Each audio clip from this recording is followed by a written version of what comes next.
इतने दिनों के इंतजार के बाद आज मुझे बढ़िया मौका मिला था पूजा के साथ वह सब करने का।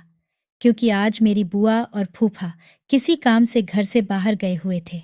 मैंने कहा, पूजा, चलो हम दोनों जल्दी से कर लेते हैं, क्योंकि शाम को घर के सभी लोग वापस आ जाएंगे। भाई लोग, पूजा मेरी बुआ की लड़की है, वह मुझे बहुत अच्छी लगती है। मैंने आज से पहले यह सब कभी नहीं किया था। यह मौका आज मुझे मिला था पूजा के साथ करने का। पूजा भी करने की बहुत शौकीन थी।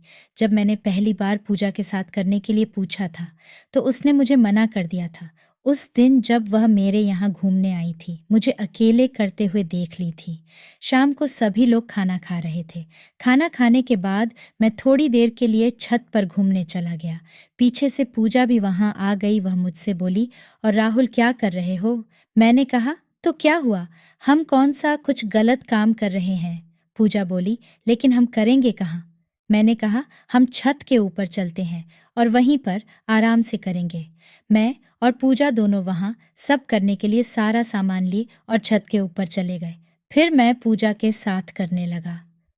पूजा बोली, थोड़ा आराम से करो, इतने तेज तेज करोगे तो मैं साथ नहीं दे पाऊंगी।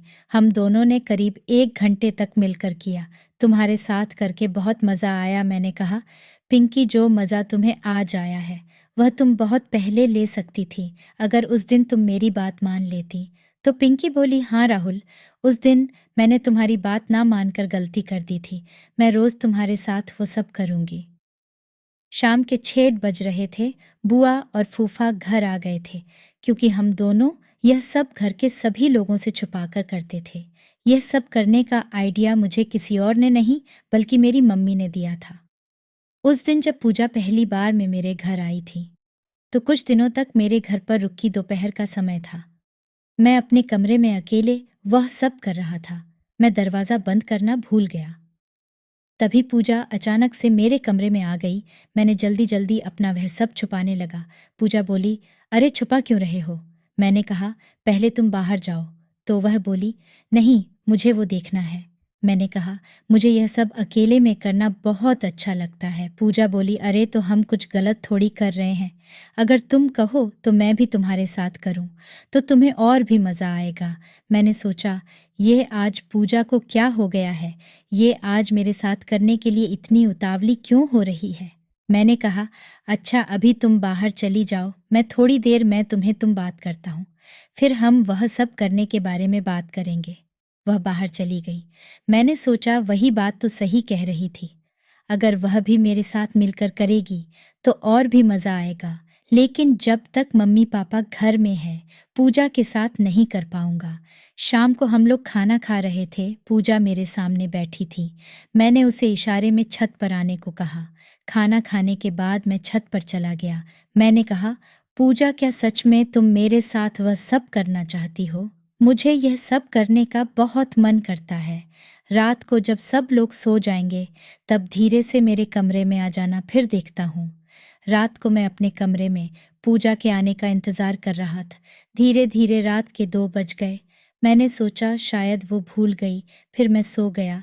सुबह मैं देर से उठा, बाहर आया तो देखा मम्मी पापा सामान बैग में पैक कर रहे हैं। मैंने कहा, क्या हुआ मम्मी, ये सामान कहाँ ले जा रही हो? तो मम्मी बोली, जल्दी से तैयार हो जाओ, हम लोग अमरनाथ की यात्रा पर जा रहे हैं। मैंने कहा, अचानक से यात्रा पर? तो वह बोली, हाँ, हमने मन्नत मांगी थी, एक बस जा रही है तो हम भी उसी में जाएंगे। मैंने सोचा यही सही मौका है पूजा के साथ वह सब करने का, लेकिन कोई बहाना करके हमें घर पर ही रुकना होगा। मैंने कहा, मम्मी तुम और पापा चले जाओ, मैं यहीं घर पर ही रुकूंगा, क्योंकि घर पर भी तो एक आदमी का होना ज़रूरी है। फिर मम्मी बोली, ठीक है, लेकिन फिर पूजा भी तेरे साथ रुकेगी, क्योंकि तुम अकेले रहोगे। मैंने कहा, ठीक है।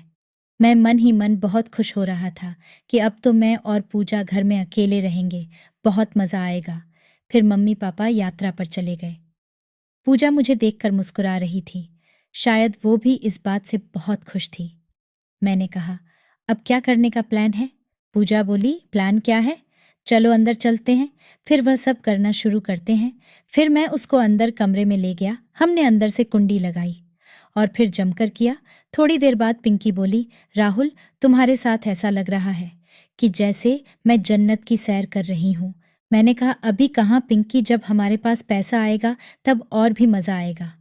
मैं और पूजा अंदर कमरे में हद्दाई का काम करते थे। इस कहानी के सभी पात्र और घटनाएं काल्पनिक हैं। इसका किसी की जिंदगी, धर्म, समुदाय से कोई संबंध नहीं है। अगर इसका किसी की जिंदगी से मेल होता है तो यह एक संयोग माना जाएगा। हमारा मकसद किसी की भावनाओं को ठेस पहुंचाना बिल्कुल नहीं है। धन्यवाद।